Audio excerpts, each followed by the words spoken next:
A lot of the work that I do is with cities around the world on innovation, but today I talked about a very special innovation case, how to help dissidents and defectors from North Korea open up the most closed country on earth.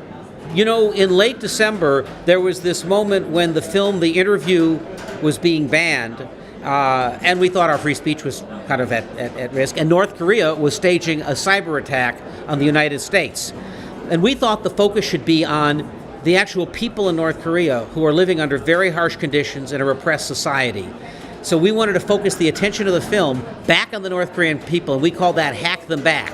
And we hacked them back by sending free information into North Korea and supporting defectors that are using high-altitude balloons, DVD drives, USB sticks, clandestine radios, kind of technology that works to get literature and Wikipedia and knowledge back into North Korea.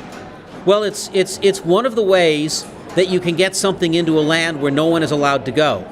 So there's three ways you could do it. You could use radio waves, but that requires having a radio in the first place. And the radios in North Korea are hardwired to the state stations. You could smuggle things in, and there is black market across the borders. It's very risky. If you send things in by balloon, they show up, nobody gets killed on the sending end, and then stuff comes in. And that idea actually originated here.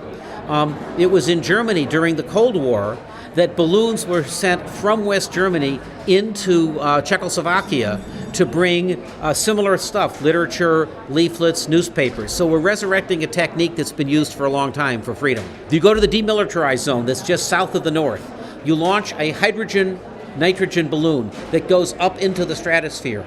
The prevailing winds move in that direction. So if you do it right, the balloons end up in populated areas, deflate, and then they come down and people have access to all of the material that are packed inside of them. One of the interesting factors of North Korean society is there's now a black market generation. This came about because during the Great Famine, after the Soviet Union stopped supporting North Korea, the state couldn't support people to eat. There was mass starvation. Over 1 million people died. And so to survive, a black market was formed in goods and in food. And that black market also includes DVD players and DVDs. So importantly, a generation grew up kind of violating the rules and knowing that's how you get by. So it's dangerous, but people do sell films and DVDs.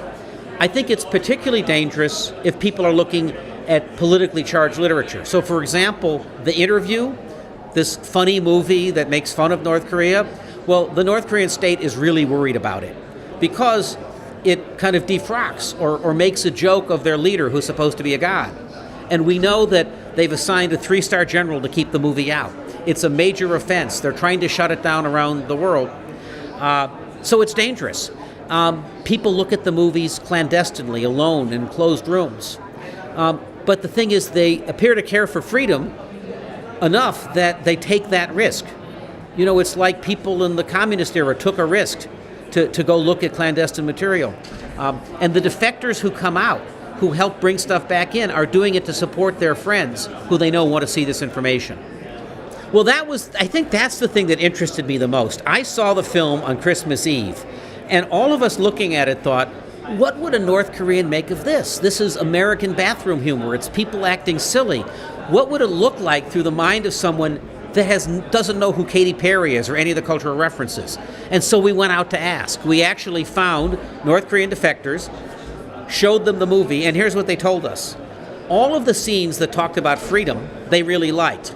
They thought the fact that Kim Jong-un was being interviewed, which he would never be in real life, and the fact that he couldn't answer the question of why he starved his people, that was good. They were a little annoyed that the movie made fun of North Korean people. It kind of made all North Korean people look ridiculous. So, like any film critic, they did not think it was great literature. They thought it was funny, and they thought that politically it would be powerful because it opened a conversation. And we know this. It seems to be popular. In Yangon, in Myanmar, it seems to be selling a couple hundred copies a day on the street. And the North Korean embassy made the Yangon police remove it. They were so scared. That film seems to be selling for 10 times more on the black market in Panmunjom than other films. So the market seems to tell us people are curious. I got involved because friends of mine are part of this effort, and they brought defectors over to Silicon Valley. I do a lot of innovation work. I work with companies and cities on how you get crowdsourced innovation. And they said, we have a really interesting innovation problem. We have the toughest communications environment in the world. We have these defectors who need support, and we want to hook them up with tech people. So I started observing that and going to the events and helping them out. And I wanted to share with DVD this as an example of innovation meets free speech, meets crowdsourcing. One of the interesting things about this is it resonates with a number of world events. Last month in the United States, we had the interview being squelched for a while. Here in Europe, we had the Charlie Hebdo incident, in which satire ultimately led to a massacre. So it always raises the question, how much speech is too much speech? Is there a time when making fun of things, you shouldn't go that far because it's dangerous? And what you find in each case is that satire really is dangerous and serves a political purpose. In this case, there are concentration camps in North Korea. That is really high-stakes stuff. They're really fighting for free speech there. And the question was this movie the right thing to do? And at the critical moment, Sony wasn't sure. It wavered. And then with a kind of a push from President Obama, the movie came out, and now it seems to be rallying people. And so I think this points out that in a way we have to take responsibility for free speech all the time. As I said in the talk, I grew up taking it for granted. I never thought that I'd be at a conference in Europe and it was a great debate, once again. And we have to be vigilant, and in a way there's no compromise. You kind of have to get behind free speech. And what I said in this talk is people are dying for it in Korea. They were dying for it in Paris last week. And they were certainly dying for it in Eastern Europe during the Cold War. So it never goes away. It's all of our responsibility to push, especially those of us here who are kind of in the tech and media business. I think one of the interesting things about North Korea is it's the Cold War all over again. And in a way, it's an unambiguous war. It's like there's a clear bad guy, there's a clear people to go help. The Charlie Hebdo thing is much more nuanced because, here we're pissing off a dictator. In that case, it's upsetting a religion.